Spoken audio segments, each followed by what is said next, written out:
Yeah. What's good? This is your boy Tone DeShields the second. I'm joined with my guy LB. This is the Link Up. It's been a while. It's been a long time, but we try to tell y'all, man, we ain't beefing. It's we all good out here. Right? It's just schedules, man. Crazy. Schedules is crazy, man. And you gotta, when you got different entities who got their own motion, you got to get in the pocket when people available. Like right now, for instance, Symone is somewhere calling courtside games. Yeah, she calling courtside games in Dubai or something. I don't know. Like right. She's somewhere calling courtside games, you know what I mean? And you already know what level she at when she get in this pocket. March Madness about to start. You know what I mean? So, you know, you got to catch me when you catch me. You got to catch Tone when you catch Tone. But it's a blessing when we're all able to get together, man. You know, shout out to my guy, man. And Symone, sure. you know what I mean, the whole Linc Up crew. For sure. We're gonna make sure we bless the streets. You know what I mean? That's all you gotta do. That's all you gotta let them know you still here. You know what I mean? You ain't gotta flood it, but let them know you still here. So that's a fact. Yeah, man, we got some stuff to get into, dog. Like, first of all, make sure y'all smash that like button. Make sure y'all subscribe. We live on Laura Brunson's channel. We live on Chalk It Up Sports. We're definitely live on the Link Up channel. Make sure you guys tune in. The NFL news is starting to really flood out. The NFL news is coming out, and a lot of moves are being made. A lot of guys are being signed. Trades are happening, and we all know all of these moves always circumvent back to the Philadelphia Eagles and the AJ Brown situation. So, you know, let's just try to peel it back layer by layer, right? We know AJ hasn't officially requested a trade, right? That's not. You know, some guys, it comes out, hey, they want to get traded. You know, we saw what Myles Garrett did. He penned that letter, whatever it may be. We know Max Crosby was very vocal about what was going on or what wasn't going on with the Raiders, right? We always heard stories about what those guys specifically said. And, you know, Max Crosby got the podcast, so you know how that go. But we never actually heard a quote from A.J. Brown in regards to his future with the Philadelphia Eagles. It was always hearsay. He said, she said. You know, the closest thing we got to a quote was Howie Roseman at the Combine and Sirianni. Right. And they made it clear, at least Howie made it clear that, you know, I don't intend on trading AJ Brown. We're not in the business of getting rid of good players. Simple as that. But I wouldn't be doing my job if I don't listen. And that was interesting to me because technically he's right. You're not doing your job if you're not listening to no conversations, right? The Eagles don't get two Super Bowls in 8 years without listening to conversations. So to me, I heard that as, hey, we go on drive the price tag up and try to deter people because we're really not trying to trade them. But if you meet it, hey, then maybe we playing ball. So walk me through your perspective on this whole situation, though, because you know you've been voicing your opinion. I haven't caught everything, but I think I got a pretty good feel for how you feel about this thing.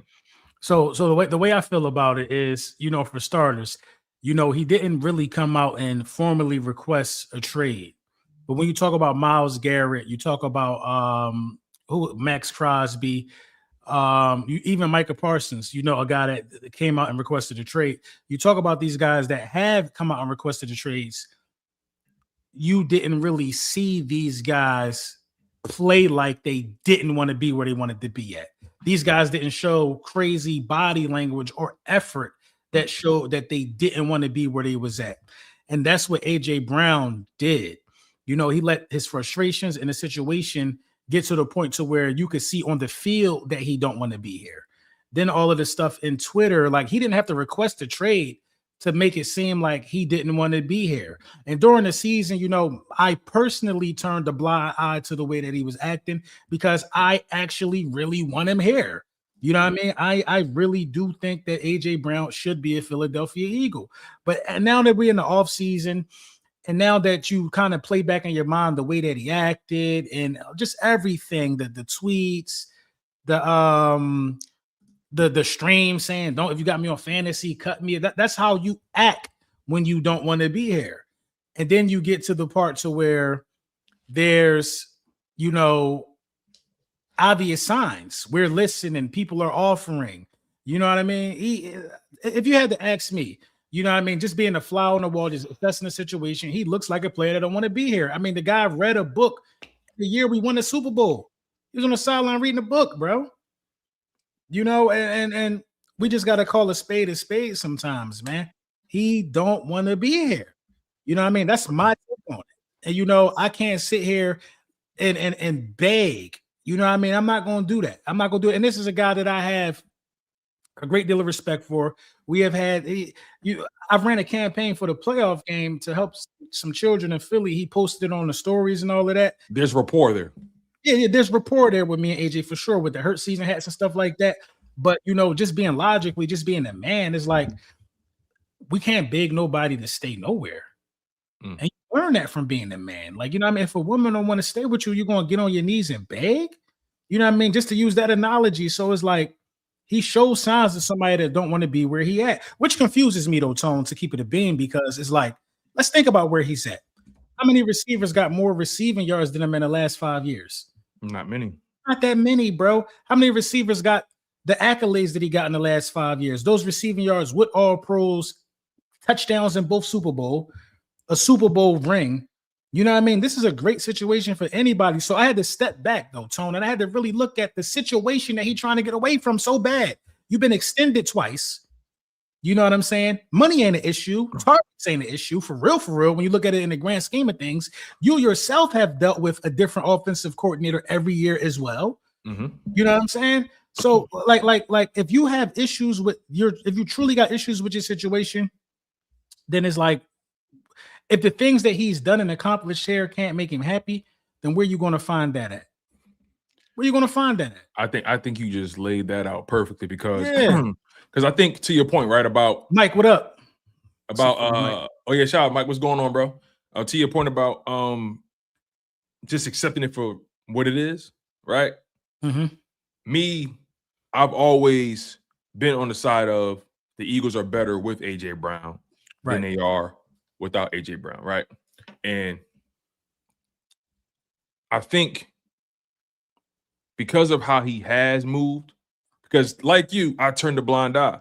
Mm-hmm. I overlooked it. I said, hey, you know, I don't know what's going on in this guy's head. We not in those locker rooms, so we can't try to predict or try to comment on what these guys' relationships are. And ultimately, we still not. So all we have to go off of is what we actually see. And that is the sideline stuff, the body language, getting opportunities and not coming through with those opportunities in big moments. Right. I've always had the theory that I think AJ looked a tick slower this year. Now, is that because of health? I know he's been dealing with the knee. Is that because of Jalen Hurts not getting him the ball in the right spot? Or is it because he wasn't committed to every route he ran? And that's a conversation that he left open to the masses because of how he's handled everything. The stuff off the field, right? Like you said with the live stream, cut me if I'm on your fantasy team, and stuff like that. Look, I never felt like AJ's opinion about the situation with the Eagles was wrong. And that's the thing that's kind of I always wrestle with. I never felt like his opinion on the offensive circumstance was wrong. I never felt like he said anything wrong about the Philadelphia Eagles' offensive struggles. He was actually spot on. Mm-hmm. Get right, or we're going to run up against a team and catch up, and they're going to catch us at the wrong time, and we're going to have to deal with that. And that's exactly what happened. But when you get the opportunities on those big moments as well, you don't come through as well. That's a problem for me. So I think AJ Brown is in a situation where, like you said, what are you looking for? What are you looking for at this point? Because statistically, like you said, the past 4 years, let's really do the science on AJ Brown's stats, right? I think AJ Brown's stats in the last 4 years, the Philadelphia Eagles. Listen to this. We got 2025, and it was a down year, by the way. 2025, 78 catches, 1,000 yards, 7 touchdowns. 2024, a Super Bowl season, by the way, where Saquon went crazy on the ground. So you got to feed that beast. 67 catches, over 1,000 yards, average over 16 yards of reception, 7 touchdowns. 2023, 106 catches, over 1,400 yards, 7 touchdowns. 2022, his first season with the Eagles, over 1,400 or almost 1,500 yards, 11 touchdowns, 88 catches. I mean, this guy has been ultra productive. There's not many wide receivers who's been as productive in the 4-year span that he has. He easily goes down as probably not probably. He easily goes down as a top 3 Eagles receiver of all time. You got to give him that. He the best. Because I think of what he's he's done. I'm not even mad at that sentiment. Right. I think he's the best. Because of what he's done, what he's accomplished, the All Pros, the Super Bowls, the Pro Bowl, the Pro Bowls. I mean, he's done a lot in these past 4 years. So if you ask me, and we're not even talking about his numbers with the Titans, he only has one season where he hasn't went over 1,000 yards. But if you do the science on his entire career, or his entire, what is this, his 8th season, he going to his 8th season, something like that, in his 7-year career thus far, A.J. Brown has over 500 catches, over 8,000 yards, 56 touchdowns. He's averaging well over 1,000 yards a season right now. And this what people don't take into accountability. 5 of those seasons he's played with Derrick Henry and Saquon Barkley, I believe. For 5 of those seasons, yes, he was still that productive. So when you ask the question of what is it that you're looking for, I can name a handful of wide receivers that would be happy, who get all the numbers and targets in the world, who would be happy to trade places with him. Because some of these guys want to win. Justin Jefferson would gladly swap places and situations with this guy. You've been extended twice. You got a valuable number 2 that's paid as well on your team. Your quarterback paid. You know what I'm saying? Goddamn. Who else? It's a bunch of guys that would love to switch opportunities with him, dog. For real, if you want to be for real. And you playing with dogs. You're not playing with chump. Yo, you haven't even missed the playoffs. True. You ain't never missed the playoffs since you've been over here. Like, look, you can. Has Jalen Hurts had his hiccups? Yes. We're not sitting here it's not even a Jalen Hurts conversation, but we're not gonna say he's perfect either. Like Jalen Hurts has missed guys. We know that. But you've had and experienced your career highs with Jalen Hurts. So the theory, and I'm not saying this is what he's saying, but his actions may be saying that. I'm not saying, in theory, you're saying that you don't think you can get to the career pinnacle you want to get to with Jalen Hurts. But in my opinion, you've experienced the pinnacle of your career. So what he's doing is see it's like a saying, like when you look to the left and to the right of you always want what other people don't have. You know what I'm saying? You want to go out there and have 1,700 yards, 15 touchdowns in a season and miss the playoffs. Like that's like loser shit. Like he don't know, like shit come with that. Shit come with that. When guys get those kind of numbers, you got to think about what came with that. Think about what came with that. The losing come with that. The getting franchise tag like George Pickens just did. That's what come with that. It's a lot of stuff. And I did kind of catch some flack for like telling Eagles fans like, yo, like there's life after him, and there are guys that I believe that you could trade for, that you could get the same productivity for real. If you wanted to send him to a situation, I believe Drake London can give you what AJ Brown gives you. I firmly believe that. I believe Nico Collins can give you what AJ Brown gives you. You know what I mean? Because we don't even play the type of offense where we're asking guys where the passing game is everything to us. We don't play that type of offense here. So, although I do want AJ Brown here, this what it boils down to. If he don't get traded, can we trust him? Can we trust him if he don't get traded? Will he feel will it be resentment there if seemingly it feels like we drove the price up so high that nobody wanted it? You got Shore Park saying we should do right by him and send him to the Patriots since that's where he seemingly wants to go. No, the Patriots need to do right by us and give us 2 first-round picks or whatever we asking for. So let's stay there for a second. So let's stay there. The price. Yeah. We saw what DJ Moore fetched, getting traded from the Bears to the Buffalo Bills. So the Buffalo Bills clearly fixed a dire need. They needed a number 1 there. DJ Moore is a number 1. He isn't top tier number 1, but he's a number 1 nonetheless. The Bills got DJ Moore. He's a fringe number 1. He's not a clear number 1. Yeah. I can roll with that. The Bills got DJ Moore and a 2026 5th-round pick in a trade with the Chicago Bears in exchange for a 2026 2nd-round pick, straight up. So DJ Moore, a guy who I don't think is as good as AJ Brown. got a 2026 second round pick. That's this year's draft, not next year's draft. Mm-hmm. So if DJ Moore got that, or if the Bears got a 2026 second round pick for DJ Moore, what you think AJ Brown gonna fetch? Absolutely. That's why my last live stream was AJ Brown being worth his weight in gold because of what DJ Moore just brought to the table. DJ Moore has had 1,000-yard season the last 4 years, and you got a second round pick for him. You just got a second round pick for the guy. AJ Brown is at the minimum worth a first and a third. At the minimum. And I don't think it's going to happen with the Patriots because he's worth a first this year. You know what I'm saying? And we don't want the 32nd pick. We don't want the last pick in the first round. And that's the part where I was trying to tell people. I was talking to my homie at work. He was like, "You think we should trade it to the Patriots?" I'm like, "The Patriots' first round pick doesn't excite me. It doesn't. It don't. It really don't excite me either. You know what I mean? What's the difference between, like, you get the same value in the pick if you was to trade Tanner McKee to the Saints for their second round pick? Because it's the first pick in the second round, right behind the Patriots' last pick in the first round. You get you know what I mean? You get the same value in all actuality. But if you get that first this year and you get, I would do a first this year. And I would do, if it was the Patriots, I'll still take that first because we're not going to act like there's not no value in that. I need their first and their second from this year, bro.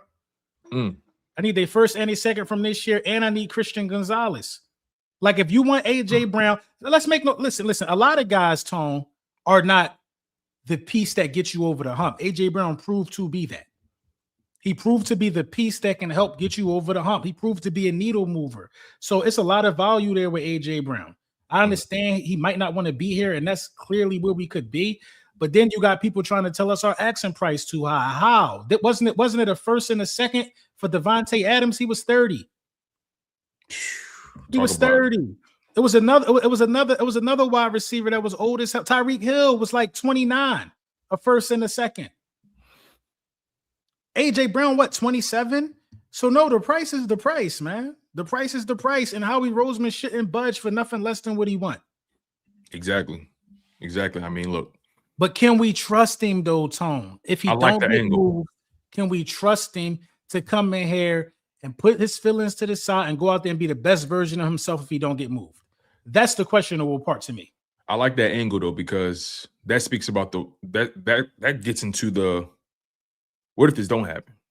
Because because there is a chance people may say, "Oh no, I don't want to give that up for AJ Brown," or because maybe they feel like they got other needs. Right. And shout out to Andrew Nathan. I think I did get that Devontae Smith and Tyreek Hill age thing from you off X. Yeah, and on top of that, we're not just talking about just trading for a player straight up. We're talking about the money too. The money too. If the Eagles trade AJ Brown, they're not trading him without convincing another team to take on some of that money. Because and that's what people keep saying to me in these comments. You think we're gonna eat $40 million in dead cap? No, bro. Somebody gonna have to eat some of that. Somebody gonna have to pay some of that tab. But that's gonna be a challenge, in my opinion, because you're asking for the first round pick and a second, and you want them to eat the money. Hey, if you rate the way Vrabel running around here, bending over backwards for the man, do it. But if you win a Super Bowl, it's worth it. Yes. If you win a Super Bowl, it's worth it. But from the Patriots' perspective, to your point, we all know how difficult it is to get back to that game. We know. We experienced it firsthand. We know how difficult it is to get back to that game. And sometimes it depends how you lose it too. Because people look at you funny, you feel that pressure, people got expectations. And the way the Patriots, is in particular that offense, because I think the defense did their thing. But that offense, Drake May, how he played, that you don't shake that. That's and he's a young player. So we're gonna have to see how he bounced back from that. I do think Drake May is gonna be good in the long run. Don't get it twisted. But we know how history goes, man. They told us because Jalen Hurts lost his first Super Bowl, the odds of him getting back and winning another one is damn near impossible. Damn near impossible. The last guy to do it was what, Jim Kelly or something like that? No, Jim Kelly actually lost it. The last guy to get back and win it was when? That was like in the 80s or 90s? I don't know, man. I think it only been like one guy. The point is, Jalen Hurts is the only guy this century to lose his first and get back. to lose his first and get back and win his second. That doesn't happen. Bro, I don't think nobody this century lost their first and got back. I think that was the actual stat, like losing your first and even going back, let alone to get back to win it. I don't think nobody. The Aaron Rodgers, has he been in two? No, Aaron Rodgers won his first though. Aaron Rodgers won his first. Right. You know what? He only been the one. I feel like, was it Big Ben? No, it wasn't Big Ben. Big Ben won his first. Big Ben won the Super Bowl in like his second year. It's like his third year. Like it wasn't Big Ben. I think they saying it was John. They're saying it was Elway. It was Elway. But did Mahomes lose his first? No, he won his first. Right. He lost his second to Brady, right? No. Yeah. Brady. He lost to Brady. Brady and the Bucks, yeah. So it was John Elway. But a lot of people saying it was Elway. Because remember, Elway got there early in his career, then he ain't getting back until they got Terrell Davis. Right. And then Elway is an all-time great. All-time great. You know, all he needed was the Super Bowls to add to the resume. He's an all-time great. But y'all get how difficult it is. So adding A.J. Brown to that offense is going to help for sure. Don't get it twisted. But we know it's a lot more variables that go into getting back to that game. You need health on your side. You need health on your side.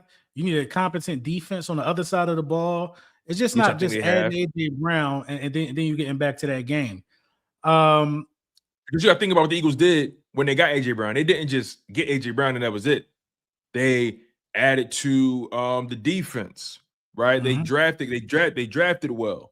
First of all, we paired A.J. Brown. We paired A.J. Brown already with another number one. Smitty was already here. You know what I mean? We paired A.J. Brown with another number one quarterback. And honestly, Drake May, I think Drake May is good, but I don't really think he all that. You know what I mean? Yeah, I think he's a good quarterback, and I think he's going to be good. Like, you know, so I'm not going to say he's great. I don't think he's that yet, but I think Drake May is proving he's a good quarterback. Right. And I think he's going to be good for the direction of his career. Now, can he win the big game? That's what's going to come down to. Will they be able to continue to build around? That's what's going to come down to. But they seem to be the front runners. I heard something about Baltimore too, but what Baltimore just did with Max Crosby, they're out of it. Nah, that's over. That's over with. So they're out of it for sure. You got Max Crosby like 29 getting 2 first-round picks, but it's a different position. But Buffalo was out of it from what they did. You know what I mean? To get DJ Moore. The Ravens are out of it. 2 first-round picks on Max Crosby. You know what I mean? Buffalo's out of it. Yeah, Buffalo's out of it. Who else realistically besides the Patriots? They just let go of Stephon Diggs. You know what I'm saying? Who else realistically feels like that they are a piece away? I heard something about the Rams too, which is crazy to me. Maybe they're trying to get rid of Devontae Adams, but who else realistically feel like they're a piece away? Well, the Rams just traded for Trent McDuffie, and I think they sent a first-round pick over there, if I'm not mistaken. So I don't know. Damn, that was the Rams who did that? The Rams traded for Trent McDuffie. Let me double check the move real quick. Here it is right here. Whoa. All right, so peep this. The Rams and Chiefs agreed to trade sending all-pro cornerback Trent McDuffie to the Rams for a package of draft picks that includes the number 29 selection in the 2026 NFL draft. So the Rams already sent the first-round pick to the Chiefs for Trent McDuffie at corner. Right. They also sent 2026 5th and 6th round pick and the 2027 3rd round pick. So Trent McDuffie, a corner, an all-pro corner, got the Chiefs 4 draft picks, and the Chiefs needed it. The Chiefs need to rebuild. They need talent. They need young talent. So I like what the Chiefs are doing. Trent McDuffie is a talented corner. I am curious how he's going to shift their fortune because he is still a smaller corner, and they need bigger corners. That's always been their weakness. Their corners too small, but nonetheless, the Rams already traded their first-round pick to get Trent McDuffie. So the Rams, that's out. Right, and the Chargers the Chargers are in the mix. Yeah, from what I'm hearing, you know what I mean. But the Patriots remain at the top of the list. Of course, the Patriots remain at the top of the list. So and an AFC team, right? And this is the thing, man. At the end of the day, man, as long as the compensation is fair on all return, I feel like the Philadelphia Eagles will be just fine. Yeah, I feel like the Eagles will be just fine, man. I don't think losing A.J. Brown. See, the whole division wants us to lose A.J. Brown. You know what I mean? But I don't think losing A.J. Brown is going to say the Eagles are not going to be able to be contenders again this year. I don't see it, man, because you still got Devonta Smith, who is a number one wide receiver in this league. Mm-hmm. You know what I mean? You got Devonta Smith, bona fide number one wide receiver in this league. You got some depth pieces who could come in and play on the other side. But if you're trading AJ Brown to a team, they need to be returning back their best wide receiver. Point blank, period. We need that best wide receiver back or that best cornerback, depending on who it is. And then we'll just go get another wide receiver or whatever, or do whatever we do. Yeah, let's transition into that, right? The Devonta Smith angle of it, because, like we said, AJ Brown has never played with Chunk at the receiver position in Philadelphia. He always was paired with somebody that was legit, and he still got his numbers in spite of that. And then you add Saquon Barkley to the mix. You're still like, I think that's another part of it that always threw me is like, you're not playing with Chunk. Right. Ball not gonna get to you. You're not playing with guys that don't deserve to rock as much as you do. So, nonetheless, now we get to the Devonta Smith angle and even the Saquon Barkley angle, right? But mainly the Devonta Smith part. I think Devonta Smith can easily walk into this number one role. We know he's a number one talent, but he's had a number two role since AJ Brown has been here. Right. I think Devonta Smith is more than ready to step into the number one role. I think he's proven that he's durable. He's proven that he can handle the reps. He's proven that I think Devonta is even proven that his hands, in particular in 2025, his hands was more clutch. Yeah, Devonta Smith has been extremely clutch for us. But both wide receivers have been doing their thing, bro. Yes. Let's not admit it. Yeah, they both been doing their thing as a tandem. But hasn't it always seemed like, I don't know, you tell me if I'm wrong. Tell me if I'm tripping. No, you're right. I already know what you're getting at. But when you need it, that's who Jalen going to, and he produced every time damn near. So that's the truth. I know exactly where you're going with that. That's the truth. Yeah, and AJ's a game breaker. Don't get it twisted. We seen AJ have dagger moments. Like, for example, that Cleveland Browns game in 2024, they threw like a bomb on like third down or something like that, and AJ iced the game. We've seen that. It was like 4th and 5 on a goal route. Yeah, and we've even seen a fourth down. AJ and Jalen Hurts connects with AJ on the sideline against the Giants, touchdown. We've seen that. We've seen Jalen Hurts and AJ have these game breaker moments, these high stakes, high value moments. But between the 20-yard lines, I've always seen Jalen Hurts, for the most part, hey, where's Smitty at? He gonna catch this. Right. He identifies Smitty sitting in the zone a lot. Now, when you bring these guys in here who specialize in this zone read running style that Mannion and Gizzard and all of these guys we bring in and specialize in, and crossing routes for wide receivers, I can see next season Devonta Smith catching a 20-yard slant and taking it to the house like 3, 4, 5 times next year. I could just see that being a part of his highlight package next year, showing off his breakaway speed. We never really had offensive coordinators who were able to put him in those positions. So if it was me, man, honestly, if it was me, I would trade AJ Brown for some first-round picks, a first and a second, and then I would put a package together for Drake London, who's still on a rookie deal. Here's the thing, though. I think Atlanta loves Drake London. They love him, but they'll trade him for a first and like a fourth. They'll send his ass to Philly for a first and a fourth. You think so? Hell yeah, because then that will give them 2 first-round picks this year. Because they've been – I don't know if they're bringing back Kyle Pitts or even paying him, because Kyle Pitts is what, a free agent this year, or he's due to get paid this year, something like that. I can't remember, but that offense became a Drake London offense more than a Kyle Pitts offense. Did you hear this? Did you hear this?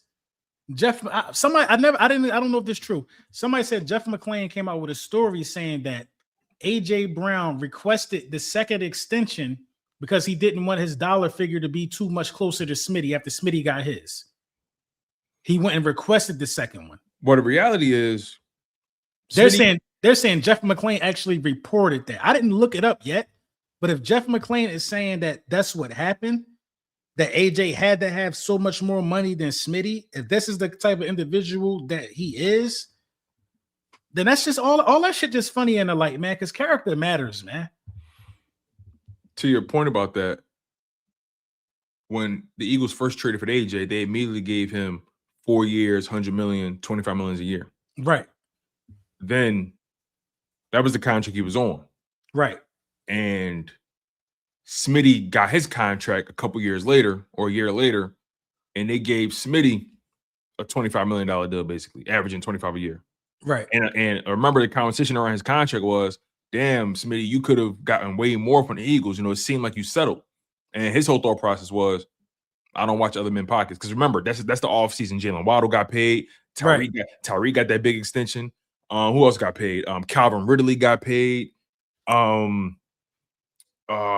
It was a lot of receivers getting crazy money. Justin Jefferson, I think he got extended. CeeDee Lamb got paid later on, but nonetheless, he got paid. It was a Christian Kirk, I think, got a big contract. It was crazy. But a lot of guys had got paid. And Smitty, I think Jalen Waddle had got like 28. And Smitty was like, I'm cool with 25. Like, I don't watch other man pockets, and my contract worked for me. Right. But then all of a sudden, AJ gets an extension. He get a pay bump from $25 million, which is what Smitty was making, to like $30 million. Yeah. So in theory, it almost like once he saw what Smitty was getting, and we don't know this for sure, but you have agents who see this stuff and they have conversations. That's another thing too. Maybe the player not having the conversation, but the agent say, "Hey, listen, your counterpart has got 25. You know you can whack." But AJ, but I think AJ was like, it was deserving. AJ's extension, I'm not gonna act like it wasn't. He had back-to-back 1,400-yard seasons, I think, at that time, and back-to-back All-Pros. So it was hella deserved, you know what I mean, to be amongst the top guys, because that $25 million a year contract when we first got him that's what you get a guy that you still want to keep around. That's like a T. Higgins deal. Yeah, because he's averaging $32 million a year. So right. 25 for Smitty, 32. They gave AJ $7 more million a year. Yeah. You know what I mean? But it was just so I was never mad at that. I was just wondering if you heard of such an article, because I never heard of it. Somebody told me about it. So I didn't. I never heard nothing like that. I ain't gonna lie, that's shiesty if that's the case. But I never heard of that, and I tend to believe that AJ and Smitty, their relationship better than that. I agree. I tend to believe that. I know AJ is a piece of work in some people's eyes, but I don't think he a flea. Yeah, I don't get that from him at all. I just think that he one of them guys where he puts in a lot of work in the offseason, and when he feel like he's not able to showcase that, it get in his head. Because, like you said, most guys are below to be in his situation. Smitty is a guy who has weathered the. I think the person who deserved to argue and complain the most is Smitty. Why you say that? Because who made throughout this dynasty, or well, let me not say dynasty, but throughout this rise of the Philadelphia Eagles over the past 4 years, who has sacrificed the most on his offense? Smitty. He sacrificed money. He sacrificed targets. He sacrificed just incompetent shit, man. Because think about it, bro. The first 2 years, AJ Brown, right? And Smitty's still getting his numbers. Don't get it twisted, but the AJ Brown factor. Then the past 2 years, the Saquon Barkley factor. He has, in theory, relegated himself to being a number 3 option in his offense for the past 2 seasons. Yeah, and he was drafted here, by the way. He relegated himself to being the second option his first two seasons. So, well, the first 2 seasons with AJ. So all I'm trying to say is, like, Devontae, I guess the point I'm trying to make is Devontae has done nothing but be a professional and show up every Sunday and commit himself to the team and never say nothing out of pocket. I think that shit started to rub off on him this year, though. I start seeing him sitting on the sideline with AJ. They looking at the tablet, the body language they start kind of looking like the same person in terms of frustration a little bit. And everybody on that offense should have been frustrated. Everybody should have been frustrated. So I don't think frustration is a problem. How it manifests is the problem, right? I think everybody. I think I saw Saquon frustrated. I saw everybody frustrated. I don't expect Devontae, or I didn't expect Devontae to not be frustrated. But how did it look? How did it come off? How did he conduct himself? One time Smitty came out and said, "Hey, listen, I mean, AJ said what he said, and I don't think we see it that differently." That's the furthest he went. Yeah, and they shouldn't see it that differently, man. The offense was ass. Terrible. And Kevin Patullo is now out the building. You now have an army around these guys who I believe that Sean Mannion and this staff that's coming in, when they went for this job, they convinced that they can change things with AJ Brown being a part of the picture. With AJ Brown being a part of the picture. Mm-hmm. You know what I mean? So I think that's more of the focus of where we're going. But, you know, a bigger concern from me from these offseason is just some of the other names that I've been hearing possibly being implicated in packages for other players. Like we talked about Jalen Carter a little bit this week in terms of, you know what I mean, a guy of interest that they were supposedly putting on a trading block. No. We talked about Nolan Smith. You know what I mean? We talked about. I can believe that. I can believe that though. I can believe that. I can believe that. Not the JC one. No. I can believe that one. But you know, it's just when things are like this, when you have a Super Bowl window, you got legit chess pieces out here, man. You legit got some chess pieces out here that's on rookie deals that you can get a lot of value out of. You know what I mean? You could have packaged Nolan Smith, you know what I mean, in the first and probably got Max Crosby. You could have probably got Max Crosby if you sent goddamn Tanner McKee and Nolan Smith in a second. You probably could have made that happen. Mm-hmm. You know what I mean? I feel like you probably could have made that happen, but you know, at the end of the day, man, Howie Roseman is going to pursue the value. Howie Roseman is not letting AJ Brown walk out of here for nothing, man. After he done paid him and all of that. AJ, oh dog, you're a Super Bowl champion. You're all pro, all of this shit, bro. You got your money. I just don't see why, man. I don't see why we here. It is what it is. That's it.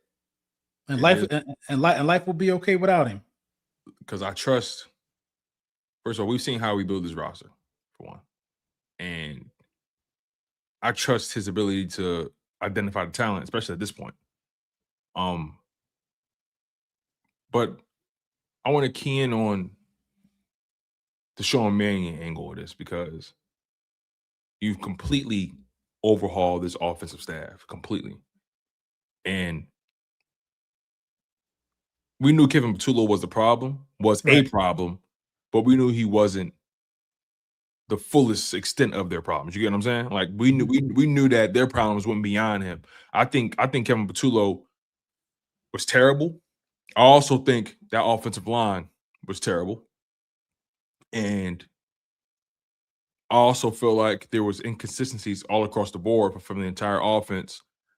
And I just saw a team that looked flatlined way too often. So I don't think removing Kevin Patullo alone would have fixed their issues. I respect Howie Roseman and Jeffrey Lurie for saying we're not just going to remove one guy and think all our problems are going to be solved and answered. As much as I love Jeff Stoutland, he got aware of part of what happened last year. He do. Because he's the run game coordinator. And we know how talented those guys are. We know they was a little banged up too. And I always make the argument that, you know, people always love to say the 2,000-yard seasons hurt the running back. I think people don't talk enough about what those 2,000-yard seasons do to the offensive line. Mm-hmm. And I think that 2,000-yard season did more damage to that offensive line than it did Saquon Barkley, because I saw Saquon Barkley making chicken salad out of chicken shit way too often this season. Way too often. For him to get 1,000 yards was remarkable to me, and stay as healthy as he stayed, but getting hit in the backfield as much. Bro, my man was dodging. My man had to turn into Neo in the backfield, dodging bullets in the backfield. But soon as he hit the front line, 2 bullets coming his way. He got to dodge those right away. He can't even plant his feet. So I think you remove Kevin Patullo, right? But then they say, you know what? No, we need a complete shift in how we're approaching this thing called offense. Right. That's where you bring in Sean Mannion, but you also cut ties with your pass game coordinator, your quarterback coach, right? You bring in Josh Grizzard to be a pass game coordinator. You bring in Gerard Johnson to be your quarterback coach, right? Gerard Johnson and Sean Mannion are former quarterbacks that played in college. And they were NFL pros. Josh Gazard has experience calling that Tampa Bay offense, right? And we saw what he was able to do. I think he got an unfair shake though last season because that Tampa Bay offense had injuries all across the board. Mike Evans was gone for most of the year. Chris Godwin was gone for most of the year. Had injuries at running back, injuries on the offensive line. I think he'd get a fair shake in calling that offense, and I'm surprised they were as productive as they were nonetheless. So I think about the coaching staff and what they were trying to accomplish and what Howie and the guys are trying to accomplish here, bringing them together. What's your thoughts on what this offense could potentially be? How you think guys should be used in comparison to what we've been experiencing the past few years? I think the sky is the limit for this coaching staff. So ultimately what we're seeing with the coaching staff is the Philadelphia Eagles front office is letting this new coach and Sean Mannion run his offense. That's why you see all of these guys coming in after Sean Mannion, because Nick Sirianni doesn't have anything to do with what's going on. This is a whole new regime, and when you look at what they did in Green Bay last year with the power running, like the style of run that they had, Saquon Barkley in those type of situations can probably be challenging another 2,000-yard season. The play action, having Jalen Hurts under the center more, the naked bootlegs and stuff that Jordan Love was running, Jalen Hurts just hasn't had that. He hasn't had that. Running back screens have not been a part of our DNA. When these guys are out here throwing for 4,500 yards and stuff like that, they got a bag of tricks. Dumping it off to the running back. That counts for a quarterback's passing yards. When you throw a 5-yard pass to a running back and this running back turns it for 30 yards, that quarterback got a 30-yard completion on that play. So I think the sky's the limit, man. The running across the field, the different route patterns. They have a wide receiver by committee in Green Bay. And those guys were pretty decent through the air because the quarterback was in position to throw some pretty interesting routes and some pretty interesting concepts. So I think this offense is going to be way better than what it was last year. If you keep A.J. Brown this season, Jalen Hurts is going to throw 4,000 yards. He's going to throw 4,000 yards if you keep A.J. Brown this season. Yeah, and it's I think the connection I see, or what I liked from the hire is, again, the guy's young, and overall you have to put in perspective that his rise to this position has come pretty quickly. Right. He's 33 years old. Spent 5 years at Oregon State as a quarterback. Had like a 10 or 11-year NFL career as a backup. He's been coached by guys like Sean McVay, Matt LaFleur, Zach Taylor, Gary Kubiak, Clint Kubiak, Kevin Stefanski, Dave Canales. And Dave Canales, he's the head coach for the Panthers. We saw what he did with them. Grant Udinski, he's the OC for the Jags, and we saw the Jags offense look crazy this year. Overall, this guy Sean Mannion and Matt LaFleur spoke highly of him. I think Sean Mannion was in the running for a Chicago job, and LaFleur told him, "Listen, whatever happened with that situation, you got a job here because I want you." And that's how he became the quarterback coach for the Packers. Yeah, Packers. Well, offensive assistant first, then quarterback coach, and now with OC. But this guy's been around some pretty smart people, and he's been able to see some of the most prolific offenses work in this league, a la Sean McVay. And there is a connection between all these guys, the Kyle Shanahans, the Sean McVays, the Matt LaFleurs. All these guys are connected in that way, the Liam Cohens, right? So you got a guy who's seen the NFL evolve from an offense perspective, and he's been able to see some of the most prolific offenses go to work. I think this guy has a plan. Whether or not he executes is going to be really interesting. But I think overall, you got to say to yourself, the Eagles, when they built this new coaching staff, you got to respect that there's an angle here.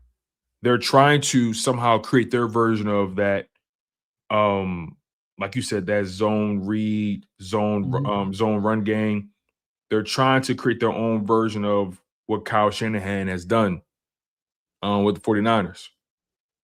Now, and I like it, man. I like it. And I'm not mad at it either. I like it too. I think, especially with the talent you have. I don't think Saquon Barkley lost a step at all. If anything, he showed me that, damn, he's doing way more heavy lifting than he need to be doing. I agree. And another thing, we got to stop undervaluing. A lot of people are like, oh, it's the last pick in the first round. The 31st pick in the draft is a great fucking pick. Like, I would take that. A first round pick is a first round pick. Like, I would definitely take the 31st pick in this year's draft for AJ Brown with other picks and other players. I would take that. Nolan Smith was picked in the 30s. Yeah, that's true. AJ Brown was a second round pick. Yeah, what Lamar Jackson was a 31st or 32nd. Yeah. Oh, I get what you're saying. You know how many people generally always slide? Great players, top 15 guys. Hell yeah, I'm taking that pick, man. And also, look, again, nobody don't want that pick. Y'all bugging. You know, I'm on the record saying that the 31st pick doesn't entice me like a pick that's in the teens, but also you got to be realistic as well, right? I think the optimum situation for me is to get a better pick than the 31st pick for AJ Brown. That's optimal, right? Yeah. But realistically, if this is a guy that you really believe is as disgruntled as it's made to seem, what can you get for him? If you can get a first round pick, a second, and a player, that is a win. Now, what they do with that pick is going to be, everyone's going to be watching it like a hawk, because you know people love saying, "Hey, the Eagles traded AJ Brown for whatever player they drafted for," right? And that's going to be a conversation that people watch. And also, Howie Roseman is the type of guy that he's at a point now in his career where he kind of follows the Bill Belichick mantra. I'd rather get rid of a guy a year early than a year too late. No, I get it, man. I get it. You could trade, you could package that 31st pick and go grab a Drake London, man. I'm high on Drake London, man. Yeah, I am too. But that money though, that money's gonna be so hard to convince a team to give you their first round pick and pick up that money. You got to find a team who believes they're a piece away. I think the Patriots believe that. And you got to find a team who's willing to who's desperate like that. Like, teams are kind of making their moves when it comes to the receiver position so far already, and this wide receiver draft class I heard is pretty good. So it's gonna come down to, there's not many teams that's even in position to trade for AJ Brown for one. The Patriots, we'll see what they do, and I know the Chargers put their name into the hat. But overall, I thought the Bills was going to spend that bag. I ain't going to lie. I thought the Bills were going to give us a first and a second. I think they got scared off by that first round ask, and they said, hey, we could probably get a guy that's good enough because we got a quarterback that does what he does. And that's where the DJ Moore part comes in. I think DJ Moore is really good. I don't think he's AJ Brown good, but I think he's good nonetheless. I think Rome Odunze is showing that he can carry that team from a wide receiver perspective as well. Rome Odunze is really, really good as well. So we'll see, man. We're gonna have to see when it comes to that.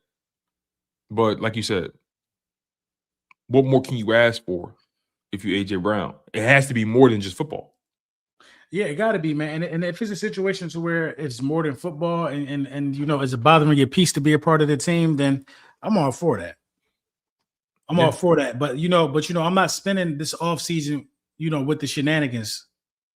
I ain't gonna do it. Not over here, bro. I'm not gonna spend this offseason with the shenanigans, because if you want to be traded, just man up and request it so everybody know what time it is. Because you know what happens? If they don't trade him, right? It drags over to the to training camp, and it's going to be a conversation until the trade deadline. Right. The first interview, hey AJ, how close were you to really how close were you to getting traded? That's the first question they're gonna ask him if he stay when they put a camera in his face. How close were you to being traded this offseason? That's a dumbass weird question because it didn't happen. So who cares? I don't know. But this is all unnecessary shit to be talking about, bro, because I'm listen, man, if you don't want to be here, you could go. That's just where I'm at, bro. Yeah. Going on, you have to say on stage in front of people that you want to be here, bro. Of course, you don't want to tank your value. You got to say, and that's the thing, right? Everything he's been saying, I mean, all you can do is take his word for it, but at the end of the day, he got to say that. You don't want to come off as, you don't want to make yourself untradeable. Let me ask you a question. Yeah, go ahead. Let me ask you a question. Has he been conducting himself like somebody that want to be here? No. Exactly. So you could go on these shows and say whatever you want to say, but like I got 2 eyes, bro, and it's the offseason now. The dust settled for me. We ain't achieved the ultimate goal. And you ain't been acting like you want to be here, man. That's just me keeping it a bean. So start acting like you want to be here if you do. If not, keep acting like this and we can keep talking about it. Yeah. And me personally, you going on the Patriots podcast with Edelman and Grunt, like, when they ask you if you're a Patriot, whatever it may be, like you wink, that shit ain't cute to me.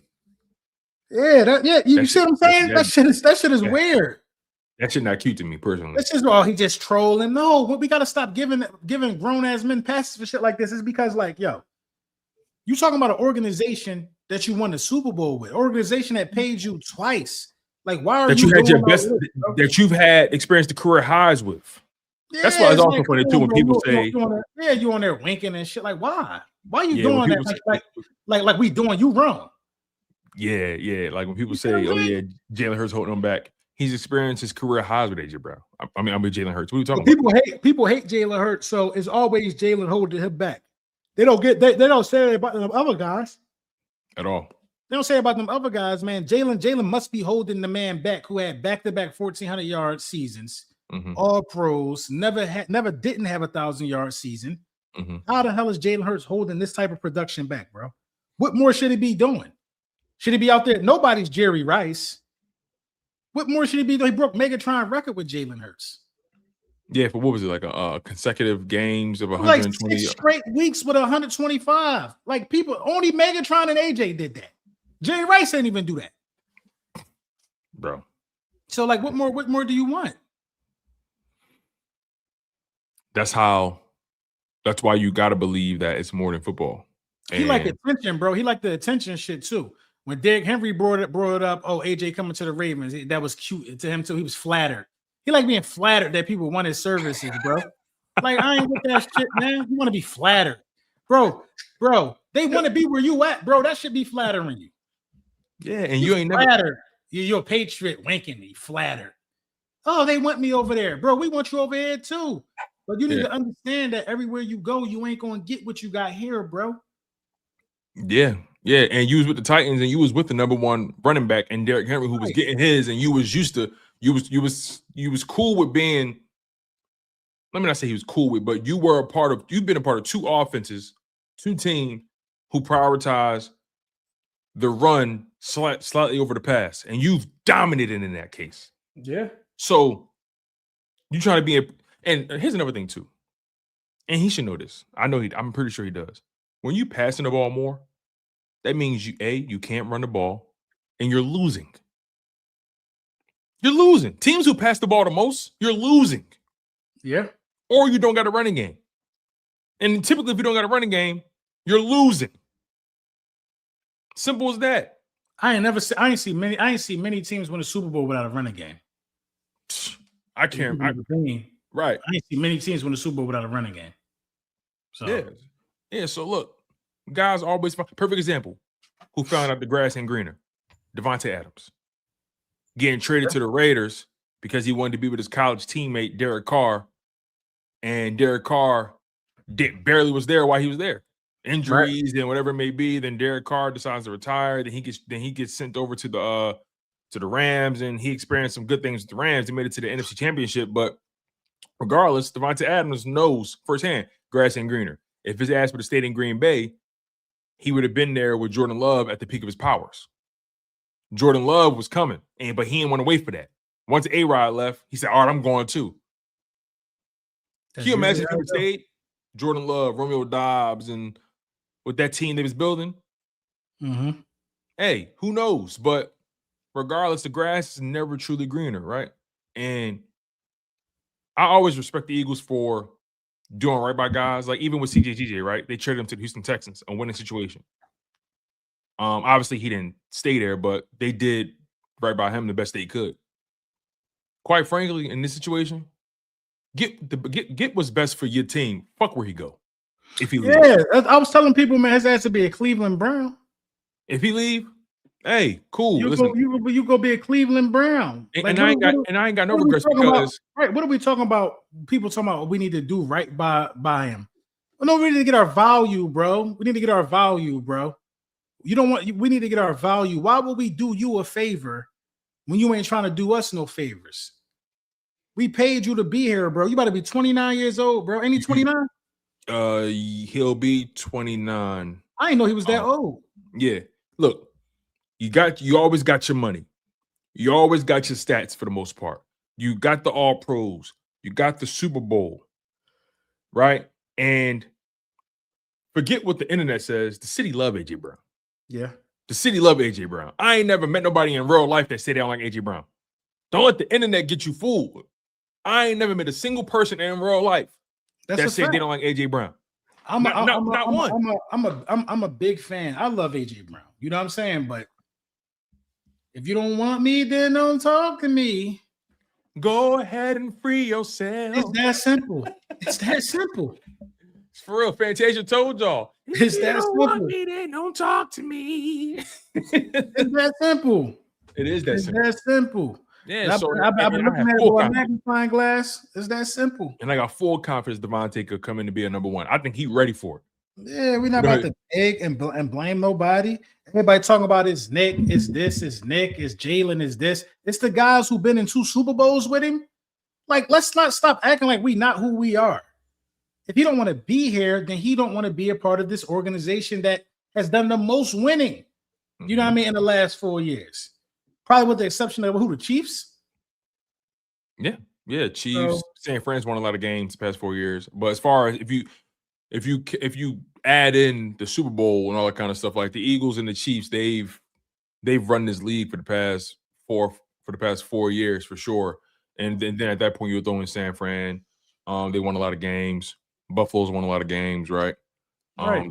So, I mean, look, I wanna ask you about free agency real quick though, because the Eagles, they got some names that they're gonna be losing, and it's some names that people believe they're trying to get back, right? I've been hearing rumors that the Eagles are prioritizing that defensive line, and Howie Roseman made it clear that in the best interest of the team, he says for them, the best thing they can do is extend guys, not try to go find guys in free agency, because you're always going to overpay in free agency. We all know that. But when you pay the guys you got in the building already, the price tag is always lower. So we know Jalen Carter is eligible for an extension. We know Jordan Davis is eligible for an extension. They have to decide by, as a matter of fact, they picked up Jordan Davis' fifth year option last year. So we know what that's going to be. So then you add in the Nolan Smith factor, who they got to decide if they're going to pick up his 5th year option. We know they're going to pick up Jalen Carter's. Jalen Phillips, I'm hearing, is a priority for the Eagles. I liked what he brought. It didn't equate to the sacks for him totally, but I saw what he brought to that defense. That defensive line was different with him. That defensive line was different. It was evident. The defense was different. Yeah, you saw it. You saw it. And then the emergence of Jalen Hunt last season. What Jalen Hunt did last year, I'm ready. People got mad at me for this, and I'm standing on it right now. I think Jalen Hunt is better than Nolan Smith today. I would have to agree with that. Here's why I say that. We know Nolan during the Super Bowl season, 6 sacks in the regular season, or 6.5 sacks in the regular season, 4 in the playoffs. He went crazy in the playoffs in 2024. So 10.5 sacks regular season and playoffs. We know how elite his speed is off the edge, but he has battled injuries. And he didn't really make the impact I expected him to make this year, coming off of the shoulder, right? Or the tricep.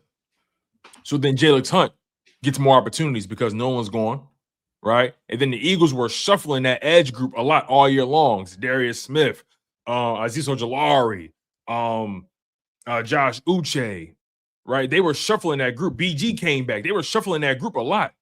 You want to know who was the most consistent until Jalen Phillips got there? Jalen Hunt. Yeah, he was getting interceptions and all. Jalen Hunt led the team in sacks and interceptions. Come on. What are we talking about? We ain't talking about nothing. What we need to be talking about is the he makes it interesting. He had more quarterback hits.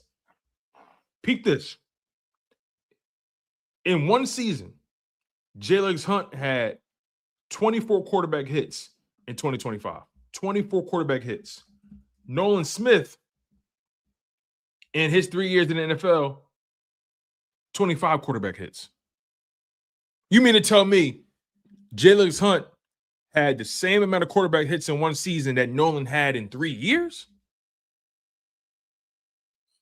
I'm looking at Jalen Hunt as a guy who brings that same intensity, that same leadership factor as a Nolan Smith, and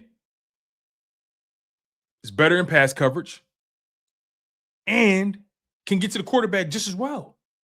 Yeah, I would heavily consider trading Nolan Smith because that's a lot of value there still. I would heavily consider it. You can't pay him. You can't pay him. I wouldn't be surprised. I wouldn't be because you got to pay Jalen Hunt. You got to pay Quinyon Mitchell. You got to pay Cooper DeJean. I wouldn't be surprised if Nolan Smith is out of here this offseason for real. Yeah, I wouldn't be surprised either. On top of that, you know, Nakobe Dean, that's done. Nakobe Dean's not coming back here. That's over with. Right. They got too much depth. They got too much depth at that position. They've been loaded up at that position the past couple of years because I think they knew they wasn't going to bring him back. And at that linebacker position, you have Zach Bond, Jahad Campbell, Trotter Jr., Symone Stanley. It stops there. That's talent. Mm-hmm. That's talent. And I think Trotter showed that he could give you what Nakobe Dean gave you. I think he was putting pressure on Campbell in the preseason. I think he showed that last year. Yeah. I think Campbell Campbell could reach another plateau. You got to be done with Nakobe Dean. You have to be done with him. It just is what it is. You got to be done with him, bro. You got too many linebackers. Yeah, he's a phenomenal talent. I love what Nakobe Dean brings to the team. Don't get it twisted. I think Nakobe Dean and Zach Bond combo was elite. Yeah. But Nakobe Dean, the injuries, and on top of that, somebody gonna pay him for his services. Somebody gonna pay him. And it just wouldn't be smart business sense to invest in Nakobe Dean when you know you got a Jalen Carter contract coming up or Jordan Davis contract that's here. You got Quinyon and Coop, 2 first-team All-Pros that you're going to pay. Right, you got to figure out what you're going to do about safety and tight end. Exactly. Nakobe Dean and even the Nolan Smith contract is not the priority for the Eagles. It's not. It's not at all, especially when you factor in the health factor and just where you're getting most of your production from. I don't know why I think the Eagles are going to work out a deal with Trey Hendrickson. Really? I think they're going to work out a deal with Trey Hendrickson. Him being a free agent, I can see the Eagles working out a deal with Trey Hendrickson. It could be like a small 2-year deal. But if you do that, then you can't bring back Jalen Phillips. Exactly. You can't bring back Jalen Phillips. So, you know, it's a lot, man. It's a lot that has to happen, but I think we just got to take this would come with it, bro. Everybody can't make it every year. Exactly. You can't keep everybody, but I think, and let me get your thoughts on this part. People saying they franchise tag Kyle Pitts. Oh, yeah, they did do that. I heard they was doing that. That's a good point. I didn't think they was going to do that. I think they was going to let him walk because he barely was a part of the offense. Right. But nonetheless, though, I think for that defense, if you want your defense to function at the level that you wanted to for an extended period of time, I think your core players on that defense, by far, and I'm talking about guys they drafted, right? Their core guys on their defense are Jalen Carter, Jordan Davis, Quinyon, and Coop. Those 4 players maintain the integrity of your defense. And then at that point, I think Zach Bond. You got to throw Zach Bond in there. The reason I didn't is because they didn't draft him. And okay. The reason they didn't draft him, and I know he got his money already. And Howie do get funny about players over 30. Yeah, he get funny about guys like that. So I'm talking like long term. Now Zach Bond, granted, I think he got more tread on the tires than it looks because he didn't really start getting reps until last season. Right. So I think Zach Bond hasn't shown any signs of slowing down. Yeah, he's fresher than his age says. Exactly. Sure. But here's where it gets spooky for the Zach Bond part. You know, when it comes to negotiations and contract extensions, the conversations don't start in the final year of that deal. It starts the year before. Right.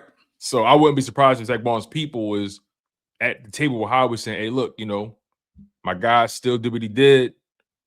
He was damn near one of your best. He's damn near your best player on defense again. What we doing?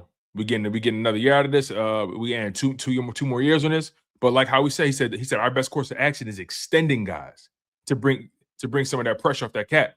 Right. So, I would be disappointed if you extended Reed. I don't think Reed is trash at all, but you need a new safety, bro.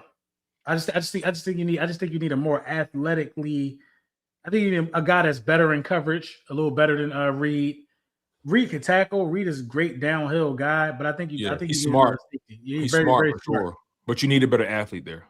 You need a better athlete there, and I think you're pretty much good, man. Because if Nolan Smith leave and you bring back Jalen Phillips, I can't be mad at that. Yeah, because you can't have all-stars everywhere. Yeah, I can't be mad at that. That's still a great rotational front. Mm-hmm. You got your guys D tackle. I'm waiting for Big Boy from Nebraska to start showing a little something. Mm-hmm. You know what I mean? I think you're fine because Moro Ojomo, do we got to do something with that there? Contract wise? Damn, I didn't even think about him. I didn't even think about Moro Ojomo. Yeah, Moro Ojomo. He was good last year. He was good last year. Make sure. It seems like our third guy is always a dog. Like how Milton was.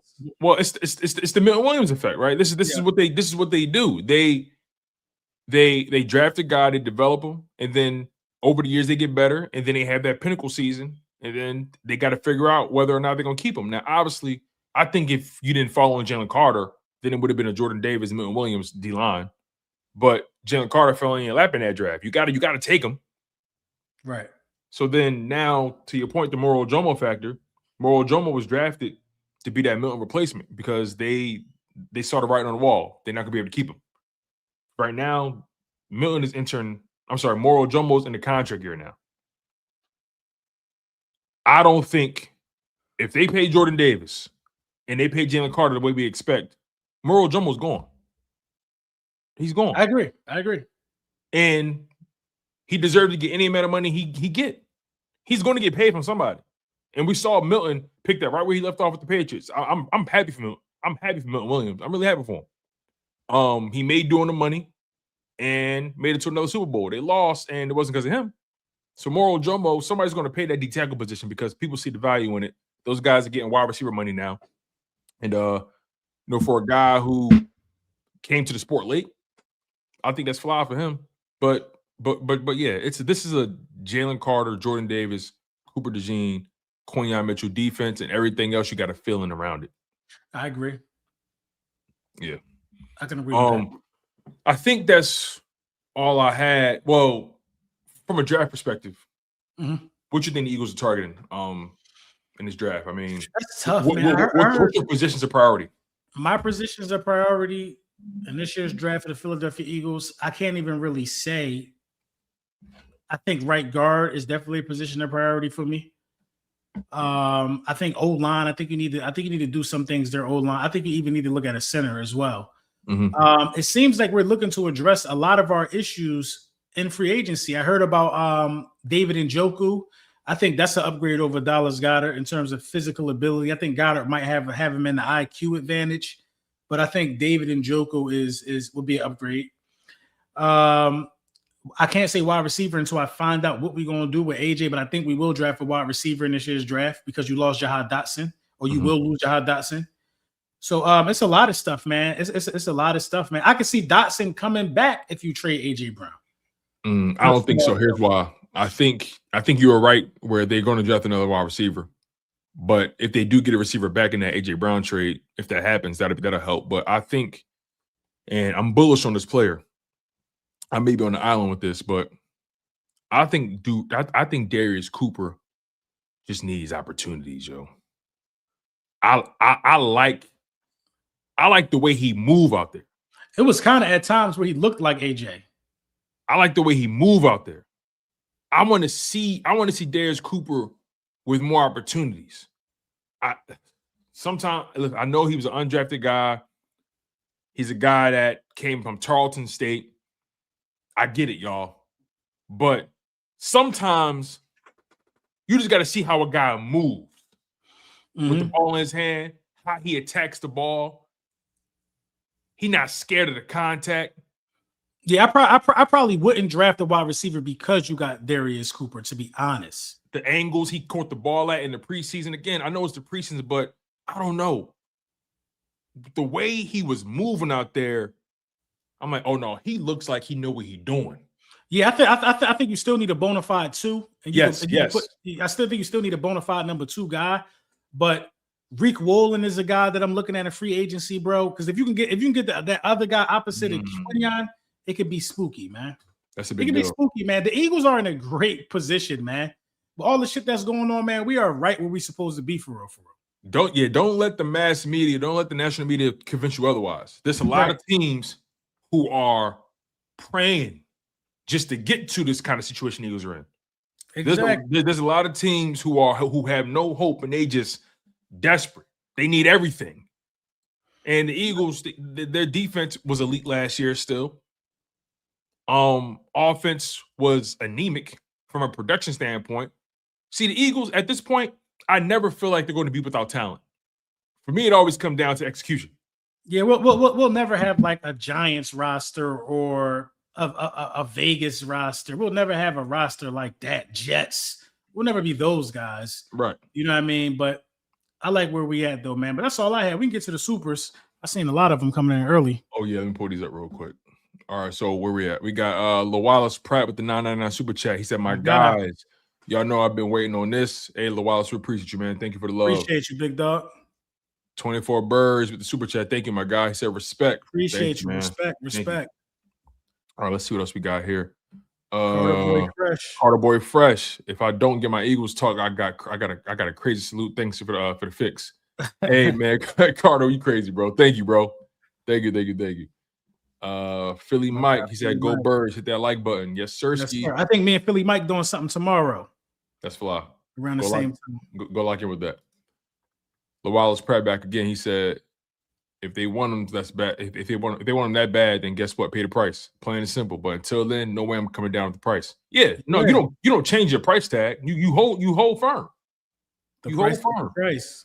Yeah, and I think also, I don't think the Eagles are as desperate to get rid of him as the media makes it seem.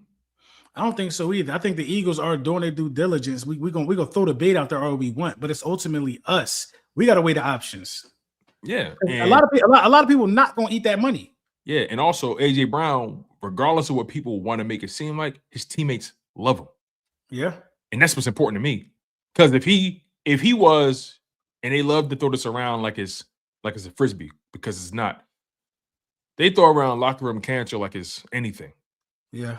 And trust me, y'all, we haven't experienced that in quite some time. Trust me. A locker room cancer is like, what's the ball they used to play for the Cowboys? Orlando Scandrick. That's a locker room cancer. So yeah, I think AJ always got a unfair shake when it came to that. His teammates love him.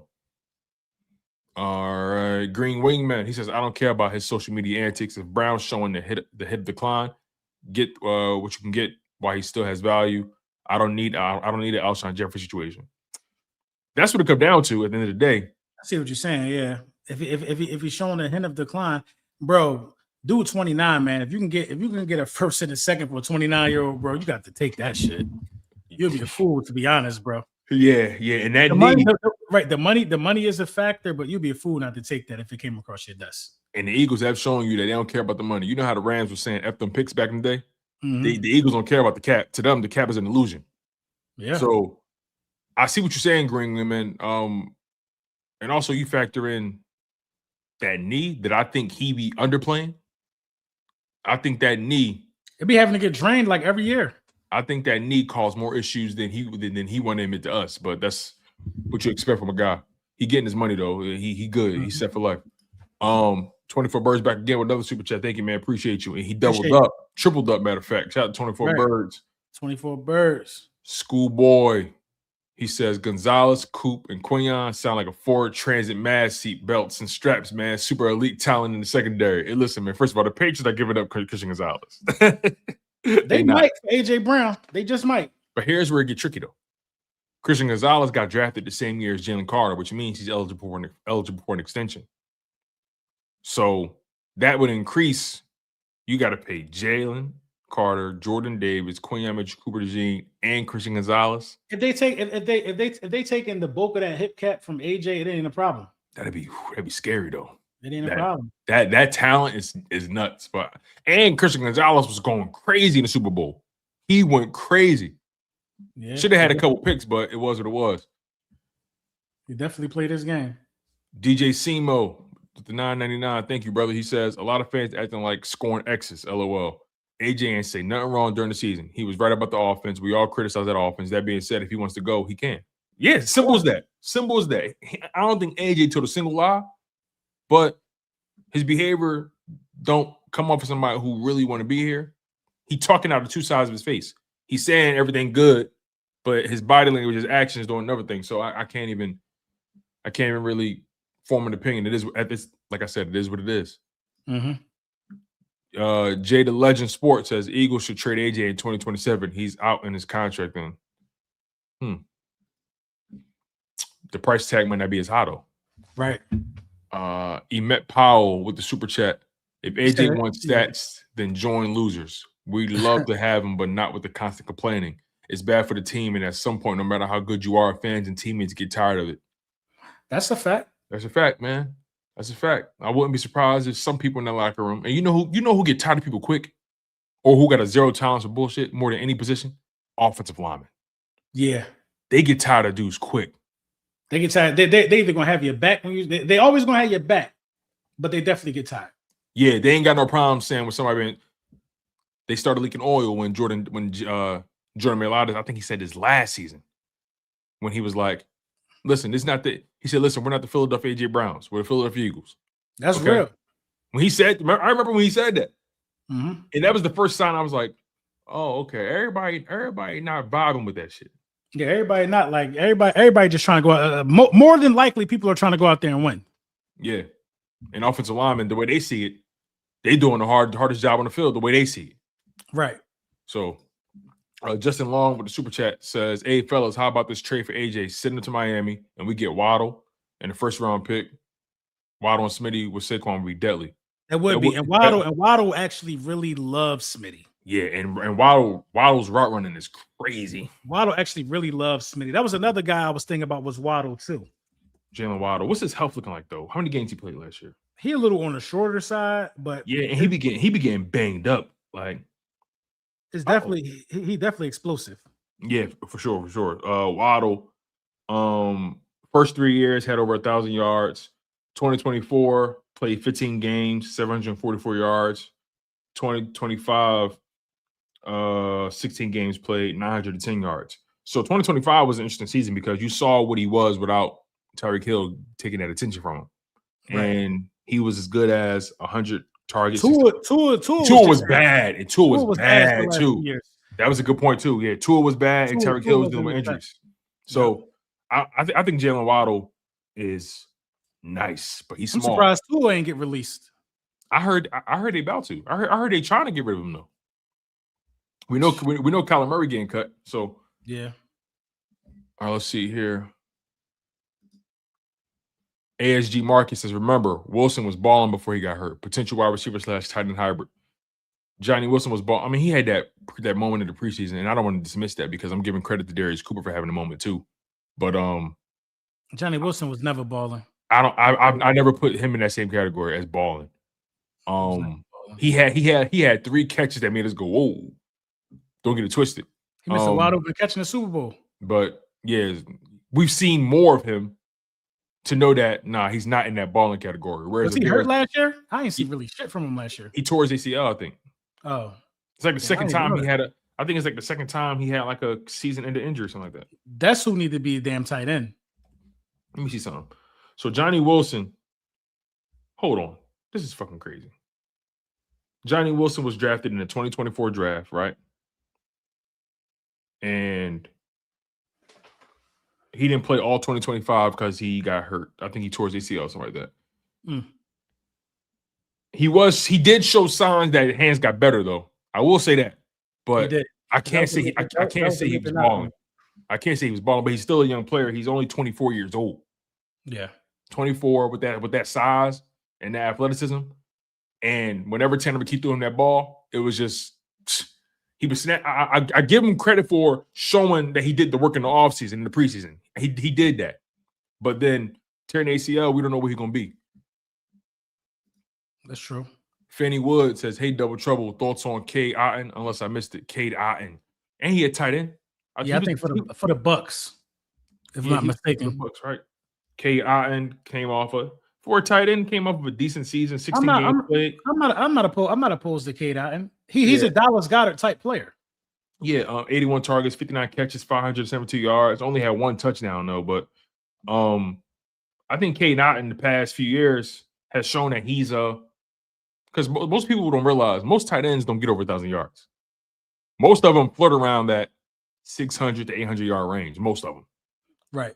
And Cade Otton has shown that he can be. That's what we need. Mover. He can be a chain mover for sure. Peter Riley says, "Tony LB, keep the great work, my brothers. Appreciate you, man. Thank you." You already know. Appreciate you. Relative Time Works, my guy. He says another season already. Wide receiver name to keep in mind: Chris Bell, Louisville. You'll get him the second day as he's coming off an injury. You heard it here first. Relative Time Works, you do be having a crystal ball out, man. I appreciate you. I'm gonna keep my ear glued to the street for that one. Andrew Nathan, thank you for the super chat. He says, "I'm drafting the offensive tackle at 23, at pick 23. But if they're gone, I'm drafting McNeil Warren. AJ is worth a 1, 2, and a 4th in my opinion. Using that 1 or 2 in the wide receiver thoughts. I'm not mad at that. But I think they definitely need to pay attention to DB in this draft because Andrew McCool's coming back, and you have no idea where he's going to be. So there's a lot of uncertainty at that safety position. A lot. True. So we'll see, man. We'll see, man. All we could do is see, man. We got a long off season, a draft. We got time, man. We got time. Yeah, for sure. LB, man, it's been good to be back with you, my guy. Yes, sir. You already know, man. You already know. Man. We're gonna get the frequency. Yeah, we're gonna get it back on track for sure. For sure, man. Because free agency is right around the corner. I think next week free agency is Monday. Monday, the legal. Matter of fact, all the important dates coming up for the league. March 9th, legal tampering starts. We're gonna start seeing all these contracts dropping, and then March 12th, 4 p.m. Eastern. That's when the money get to start. That's when they get to sign it out of line. So come Monday, y'all, we're gonna be seeing a lot of stories coming up. I think we're gonna grab Reek Wolin or Njoku. Well, I put to your point about that, then especially the tight end angle. They have no tight ends on the contract. None. Right. So I have a very low expectation that they're going to draft all tight ends. They're gonna sign at least one of them, and then add talent in the draft. Probably, I wouldn't be surprised if they draft 2 veterans and draft one, a cheap one, and then maybe go for the Njoku guy. So, we definitely gonna see how the thing turns out. But they got some needs. Don't get it twisted. Tight end is a need. I think they need to add to their offensive line. We need to see what Miles Hinton and Cameron Williams and Drew Kendall turn into. Right. They need help in the DB room, in particular at safety. They need help at CB2, right? I think D-line, they got everybody in the house already. They just got to find a way to keep them. Keep your eye on the Jalen Phillips angle. Linebacker, I think they're fine. You still got Vic Fangio doing his thing. I wouldn't be surprised if they draft a wide receiver. So we'll see. Yeah, it's a lot. Next week, to say the least, next week is going to be a lot of videos coming out from some of your favorite Eagle content creators. Yeah, and we're going to have a lot of clarity after next week too. Exactly. A lot more clarity. So on that note, y'all know the vibes, y'all know the energy. Make sure you guys smash that like button. Make sure you guys are subscribed to Laura Brunson. Make sure you are subscribed to Chalk It Up Sports. Shout out to our homegirl, Symone Stanley, doing it big. Real big. Simone. Yeah, she's a globetrotter. You feel me? She does phenomenal work, you guys, and we love and cherish her over here at the Linc Up. So make sure you guys lock in with her content as well. Keep up with her. Y'all know her vlogs be going crazy. I know she go crazy on TikTok too. Make sure you guys subscribe to the Linc Up YouTube channel. And it's straight like that. He's LB. I'm your guy, Tone DeShields II, and that's the show. We out of here. Fly Eagles fly.